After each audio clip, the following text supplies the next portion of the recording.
제가 슬릭백을 보여드리겠습니다. 시작! 사족보행을 하며 인간이 못하는 업무를 대신 수행해주는 로봇계, 다들 아시죠? 오늘은 로봇계에 관한 소식 전해드립니다. 보스턴 다이내믹스의 로봇계, 인공지능 장착에 이어 무기까지 장착한다는 이야기가 나왔습니다. 터미네이터가 현실로 이루어지는 걸까요? 먼저 현대자동차 그룹 산하 미국 로봇 전문 업체 보스턴 다이내믹스가 미국에 이어 유럽의 인공지능 연구센터를 설립합니다. 이 연구소는 내년 스위스 취리히에 설립되는데요. 취리히 대학교 등 현지 유수대학과 인접한 지역인 만큼 AI와 로봇공학 분야 인재를 대거 채용한다고 합니다. 특히 보스턴 다이내믹스는 취리히 AI 연구센터를 통해 까다로운 환경에서도 사용할 수 있는 지능적이고 민첩한 로봇 시스템을 개발한다고 하는데요. AI를 비롯해 하드웨어 설계, 머신러닝, 로봇 윤리 등을 다룬다고 합니다. 업계의 반응은 보스턴 다이내믹스의 AI 기반 로봇 개발 가속화를 기대하는 분위기고요. 유럽 로봇 시장 내 보스턴 다이내믹스 영향력 또한 커질 것으로 보입니다. 보스턴 다이내믹스는 이번 AI 연구소 설립에 앞서 독일 프랑크푸르트에도 현지 법인을 설립하고 있는데요. 처음으로 유럽에 거점을 마련하며 유럽 고객 대상 영업과 서비스, 기술 지원 등을 제공한다고 하네요. 아울러 최근 프랑스 컨테이너 선사 CMA CGM 물류 자회사 세바 로지스틱스와 스트레치 공급 계약을 체결하는 등 유럽 기업들과의 파트너십도 확대하고 있어서 더욱 기대가 되네요. 한편 우려하던 로봇계의 무기화가 현실이 되고 있습니다. 미군 육군이 고스트 로보틱스의 사족보행 로봇 비전 60의 소총 탑재를 추진하는데요. 로봇의 무기화를 우려하는 목소리가 높은 상황에서 미 육군의 무기체계 전략에 변화가 있을지 주목됩니다. 다만 팀 라이더 미 육군 전투력 개발사령부 대변인은 프로토타입 개발이 반드시 무기화된 로봇을 배치한다는 의미는 아니라며 확대 해석을 경계했는데요. 이 인공지능 로봇계, 잘 쓰면 약이지만 못 쓰면 독이 될 수도 있겠습니다. 자세한 내용 조태현 기자가 알아봤습니다.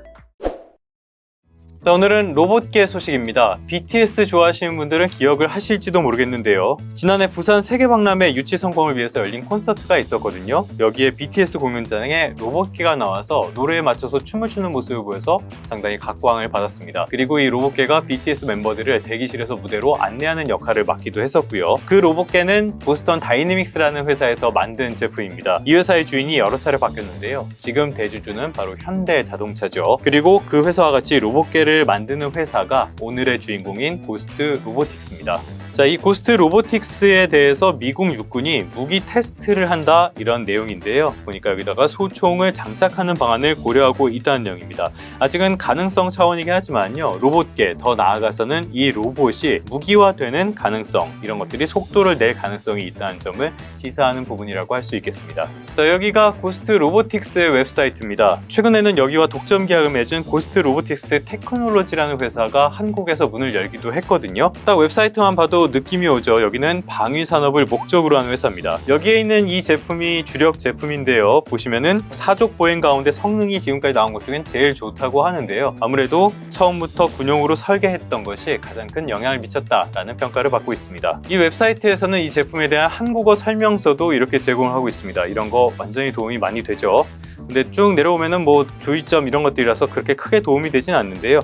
전반적으로 봤을 때는 몇 가지 특징이 있습니다. 예를 들어서 빛이 없는, 빛이 아주 희미한 그런 공간에서도 얘가 지면을 느껴서 이동할 수 있는 블라인드 모드라는 걸 제공을 한다고 해요. 전반적으로 몇 년 전부터 미국 정부로부터 피드백을 받으면서 제품을 개발하다 보니까 기술력 측면에서는 상당히 앞서 있다라고 평가를 해볼 수 있겠습니다. 그렇다면은 왜 사족 보행인가, 이 말씀 한번 드려보도록 할게요. 기본적으로 보행이라는 걸 구현한다는 거는 기존에 있는 바퀴 그리고 궤도 같은 것들의 한계점을 극복하기 위한 수단이라고 보실 수 있겠습니다. 예를 들어서 자동차만 하더라도 이렇게 중간에 비어있는 공간이나 여기에 이렇게 올라간다든지 해갖고 접지가 떨어지면 앞으로 나갈 수가 없잖아요. 이런 단점을 극복하기 위한 수단이라고 볼 수 있는데요. 그렇다면 보행을 구현하는 데에는 몇 가지 옵션이 있을 겁니다. 첫 번째로는 2족 보행이 있을 거고요. 두 번째로는 4족 보행을 들 수 있습니다. 뭐 1족 보행이나 3족 보행 같은 거는 큰 의미가 없죠. 불편하기만 하고요. 그렇다고 6족 보행 이런 쪽으로 가면은 쓸데없이 연산량만 너무 많이 늘어나기 때문에 2족이나 4족이 좋다고 볼 수 있겠습니다.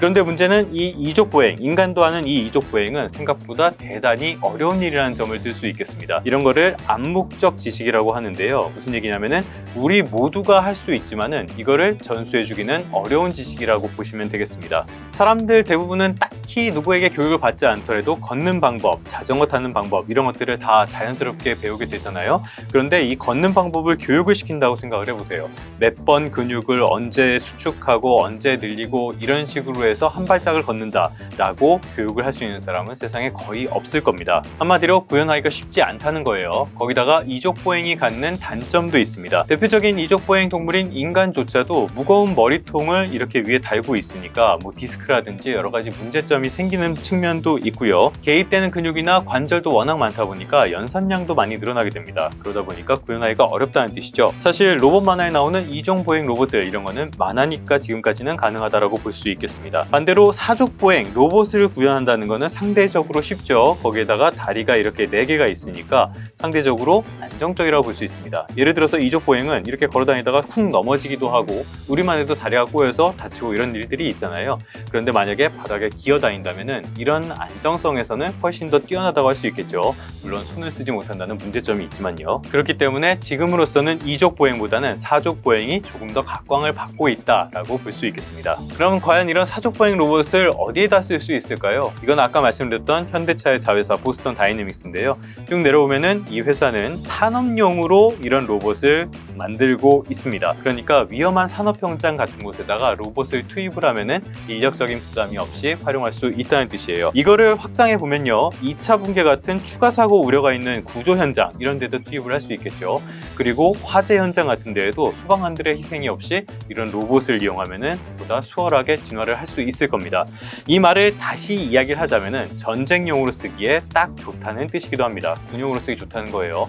활용 유도를 하거나 정찰을 하거나 이럴 때 병력적인 부담이 없이 활용하기가 좋거든요. 그래서 보스턴 다이내믹스를 포함한 이런 6개의 회사가 로봇 기술의 무기화를 자제하라는 서한을 발표하기도 했던 그런 배경이라고 볼 수 있겠습니다. 하지만 어떤 면에서 안타깝게도 이런 기술의 무기화를 막기는 상당히 어려울 것으로 보입니다. 애초에 기술 발전이라는 게 군용 목적으로 쓰이면서 빠르게 발전하는 측면도 있거든요. 최근에 영화로 주목을 받았던 맨해튼 프로젝트도 그런 측면이 있고요. 최근에는 역시 드론을 꼽을 수 있겠습니다. 시작부터 훈련용 무인기였다고 하긴 하는데요. 북한에서도 군용 드론이 우리나라로 넘어오기도 했었고요. 특히 최근에 있는 러시아와 우크라이나 전쟁, 여기에서 드론이 후방 공격을 하는 용도로 많이 활용되고 있다는 소식 접해보셨을 겁니다. 이런 면에서는 로봇 역시 군사용으로 가장 각광을 받고요.